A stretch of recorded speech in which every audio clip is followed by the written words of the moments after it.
I thought I'd be cheering when May announced her resignation. I really did. I thought I'd be either cheering, or I'd be laughing, or I'd be over the moon. I just thought I'd do that. I thought when I watched at the very end of that speech earlier this morning, brief though it was, I thought when I watched the very end and you see her turn away kind of like that from the podium, and you hear the emotion in her voice. She's obviously crying or very close to tears. What I thought about was, and I've mentioned this in a post before, a line in John Osborne's Look Back in Anger. Osborne also wrote another play. They called them kitchen sink dramas in the 50s and 60s. His other play was The Entertainer, another fantastic play. In the play Look Back in Anger, the two main protagonists are Jimmy and his wife, Alison. Alison is, if you like, above Jimmy in terms of social status. She comes from a good family. She comes from good stock. She is of good breeding, respectable, British and true. Jimmy's a bit of a hoodlum, really. Jimmy's working class, totally down to earth. Welsh mining working class. And he lives in this flat with another character that's with Alison. This character's called Cliff. And they wake up on a Sunday morning and they hear the bells pealing, as you did back in those days, quite honestly. And he's reading through the newspapers. And he always seems to be getting into arguments with Alison, because Alison had so much more than him, and he's educated. I believe he's got a graduate's degree. Yeah, he's got a first degree. He's educated. He's not a stupid man. But he's somehow angry with Alison. At one stage, he calls her pusillanimous. Pusillanimous.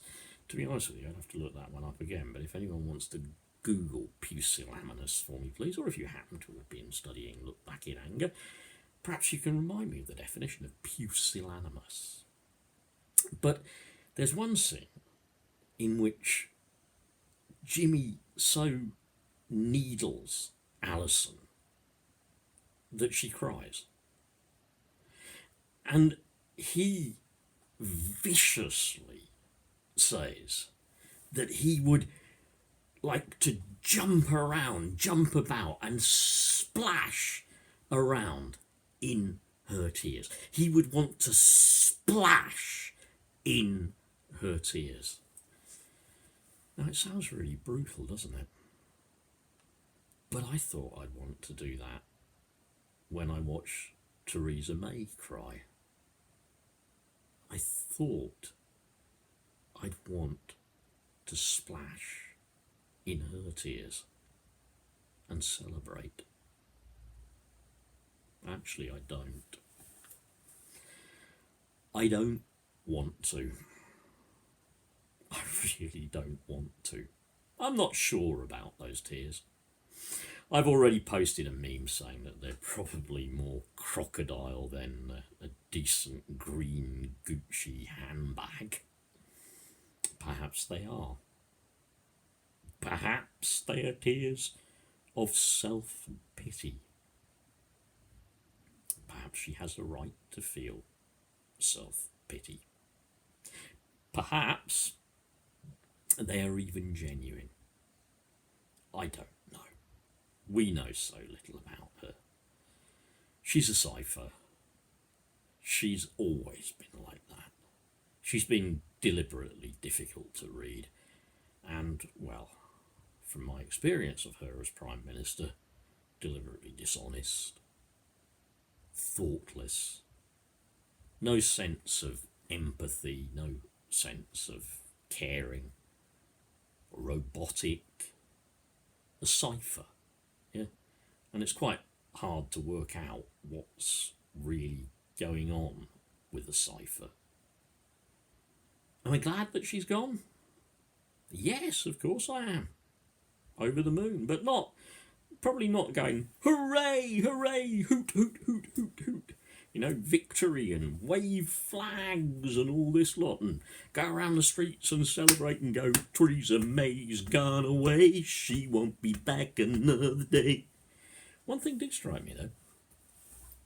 She's jacking it all in, effectively, on the 6th of June. You know damn well as I do, don't you? 6th of June, 1944. D-Day. D for deliverance. The greatest armada of ships and planes and people was put together from multinational forces, not just the Americans, but the Canadians, the French, everywhere we came together to assault fascist held Europe. Yeah? It's very interesting that will be her last day in office, because she's pretty much been governing as a fascist ruler. Many of her ideas and the policies that she's put into place are so right-wing, they border on fascism. Many of her policies supporting the rich, the well-heeled, the tax dodgers, the corporates, anyone with money, while just making people at the bottom end disabled, sick, elderly, children, people with virtually nothing anyway, while taking away the little that they have to make this rich elite even richer.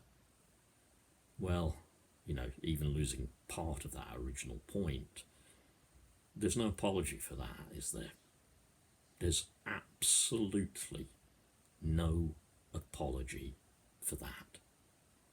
These tears that apparently flowed from her eyes when she turns away and goes back through the door of number 10, and the live feed stays up, but just for a few seconds. No apology to them. No apology to the people she's killed. 120,000 sick and disabled people. All the harm she's done. And it's been deliberate. It's been perfectly deliberate. All we face now is, who do we get in her place? I make no secrets about it. I've got all the potential front runners covered with my bet on Paddy Power. If one or the other comes in, I hope to at least cover the small amount that I bet. Yeah? It's not really enough that she's gone. It's not enough at all. We need to get her whole government out. I, like many, call for a general election now. And as I say, oddly enough, I don't celebrate her tears. I just don't. I don't think I could. Okay, I'll leave it there. It's a bit of a long one today, so but it's a kind of a thoughtful one as well. Yeah, I kind of could have come on and had a rant and all that lot, but I didn't want to. I wanted it to be thoughtful